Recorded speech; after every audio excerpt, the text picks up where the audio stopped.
So good people, we're getting close to the good stuff, okay? But before we, go into taking exams and seeing how all this thing works, we need to, be able to attach examinees to exam. Okay, in this very tutorial, what we're going to be talking about is adding exams to examinees. We're going to be talking about adding examinees to exam. We're also going to talk about adding examinees to groups, and then we're also going to talk about adding groups to exams. In fact, we're also going to talk about adding groups to groups. I know this feels like a whole other thing to do. It feels confusing, but don't worry, I'm going to walk you through it. They're pretty easy, okay? All right, so the very first thing I want to do is to add that Joshua Peters to this group because I'd want to do some kind of general processing over here. So there are two ways we could do that. We can add the examinees to group, okay, or we can go to the Joshua Peters and okay, this is where he is. We can go to the Joshua Peters and then say add to new group. So we can either do any of that. So let me just do add to new group over here, and I'm going to put the name of that group, which is Rater subgroup, and I'll go over here and I'll say add. And as you can see, the examinee has been added to the group. If I come over to the group side, I can see the name of the examinee as well.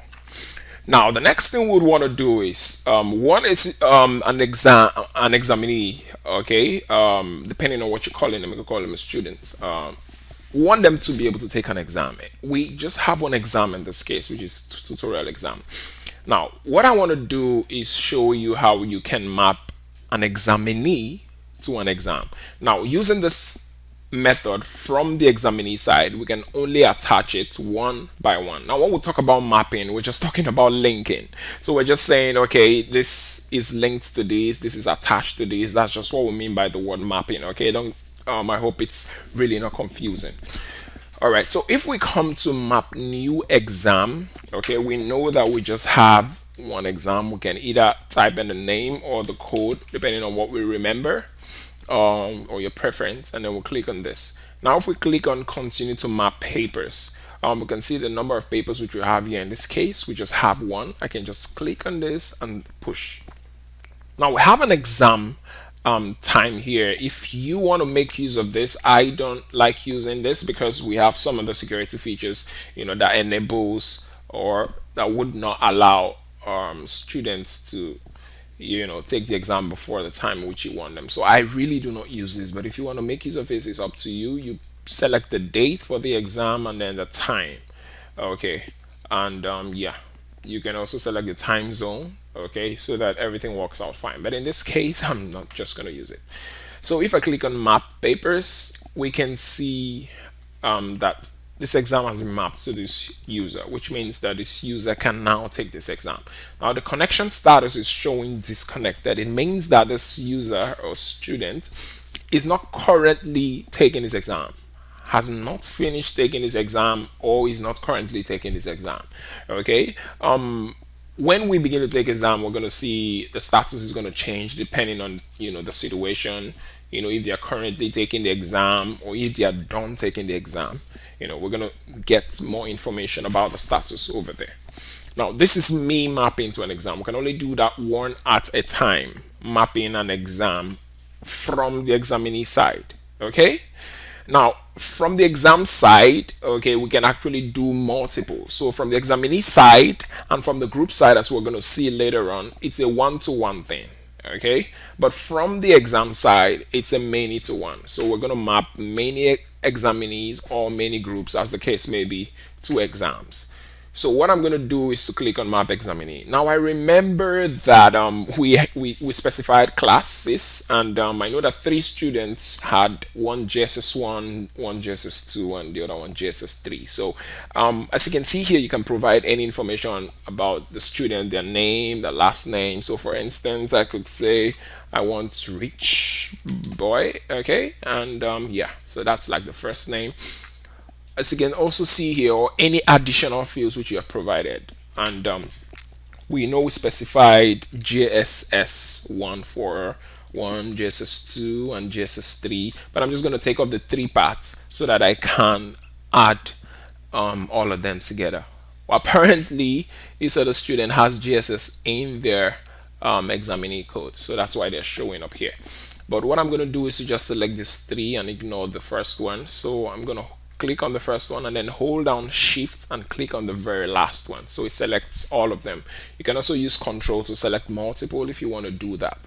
So I'll click on push selected and continue to map papers, and we've done this before, so I'm just going to go on, and we can see that we've added multiple examinees at once to the exam. Okay, now we want to do adding groups to the exam, but I want to do that from the group side. Okay, and I would also show you the advantage of doing it on the exam side as well. Now, if you know a particular group which you want to attach to an exam, you just click on map group to exam. So in this case, we know it's a rater subgroup, and we also know the name of the exam is tutorial exam, and we're just going to do this. Now, it is going to map all the students in that group to the exam. So if we come to the exam side now, we can see all the students which we have added. Now, I know that we already had a couple of students here before that would belong to the group. The system is only going to add those that have not been added before. It's not going to add them the second time. Okay. So now, as you notice from the group side as well, we can only add a group, one group, one exam to a group at a time. Okay, but from the exam side, we can add multiple groups. So if for instance I wanted to map all the students in many groups, in this case we have two. I know that one is called imports.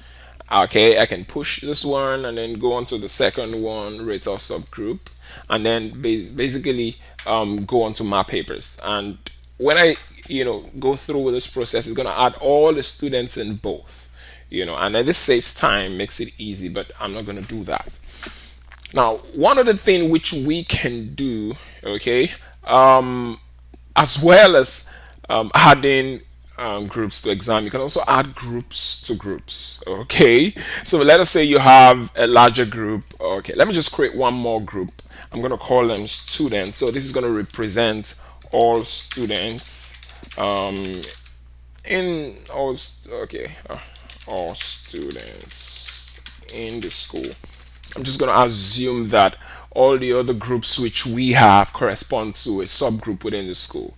And so what I'm going to do is to come over here and say add groups to this group. Okay, so I'm going to say I'm adding imports, and then I'm adding the retail subgroup to this group. So what it's going to do is that it's going to add all the students in both groups to this group. As you can see here, the count is 1365. If we go individually to the other group, you can see this is 1358, which is smaller than 1365, and obviously this one will just have 7. Okay, and so this is one way you could do this, and after doing this you can now map this group to an exam. So it just saves you time, it makes it easier, to do this.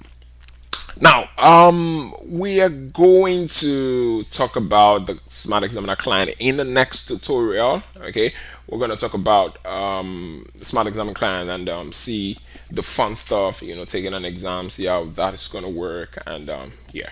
So I can't wait for that. So see you in the next tutorial. Thank you so much for watching.